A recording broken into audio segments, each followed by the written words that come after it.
Hey there, I've got a joke for you. Ready? Why can't you hide while wearing polka dots? Because you'll always be spotted. Thanks for tuning in to another Artful Learning presentation. Today is very special because we are celebrating Dot Day.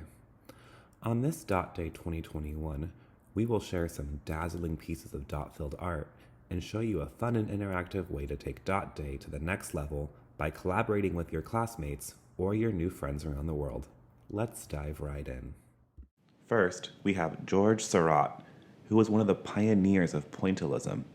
Pointillism is an art technique that involves painting small, distinct dots of color that are applied in patterns to form an image, and it's been around for 135 years. These are some of Seurat's most famous paintings: A Sunday Afternoon on the Island of Le Grand Jatte, Port of Honfleur, and Seascape. Interesting, huh? Now let's jump ahead in time about 75 years or so and take a look at the optical art movement, also known as op art.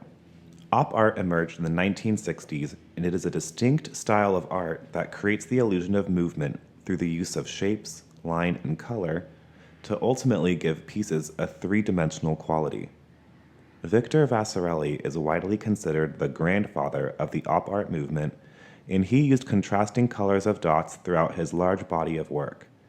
Here are some examples of Vasarely using dots in his op art pieces: Composition Microcosmos 4 by Vega and Croa A. Do any of those make your head spin? Since we just talked about op art, I guess it's time to talk about pop art. Pop art, short for popular art, was an art movement that emerged in the late 1950s and really hit the ground running in the 60s. Like so many art movements that came before and after, it was a reaction to traditional artistic approaches. Much of it includes references to pop culture, advertisements, comic books, and ordinary objects with little to no context on why they're being featured.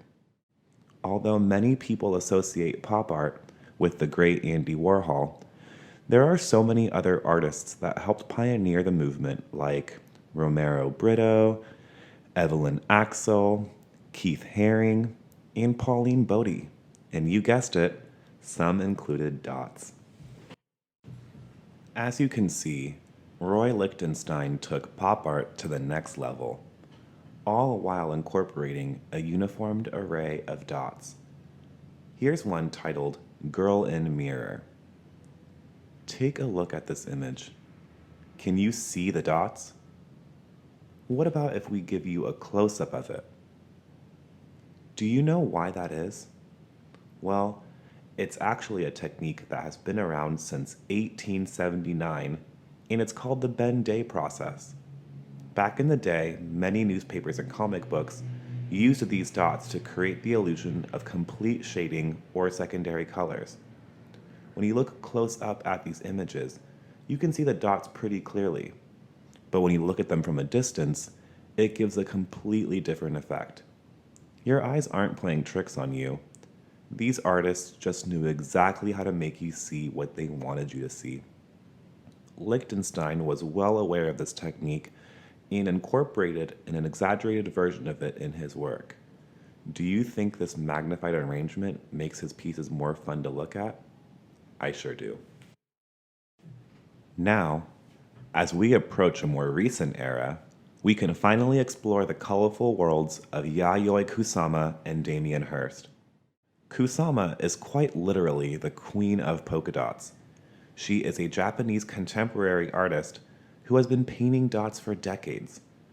The dots vary in shape and size in typically the same color.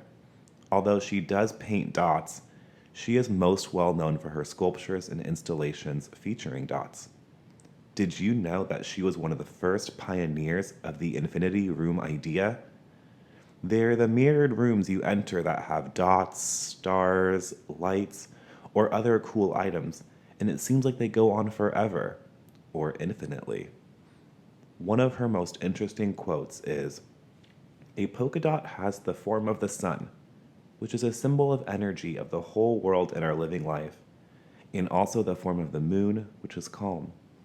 Round, soft, colorful, senseless, and unknowing, polka dots become movement. Polka dots are a way to infinity. Now let's get to Damien Hirst. Hirst is a contemporary British artist whose wide breadth of artistic genres range from the grim to the multicolored pieces we've grown to love. At the age of 65, Hirst is the UK's richest living artist, yet has donated much of his work for charitable causes. His dot-filled art has been a constant throughout his career. They kind of remind me of candies. Yum.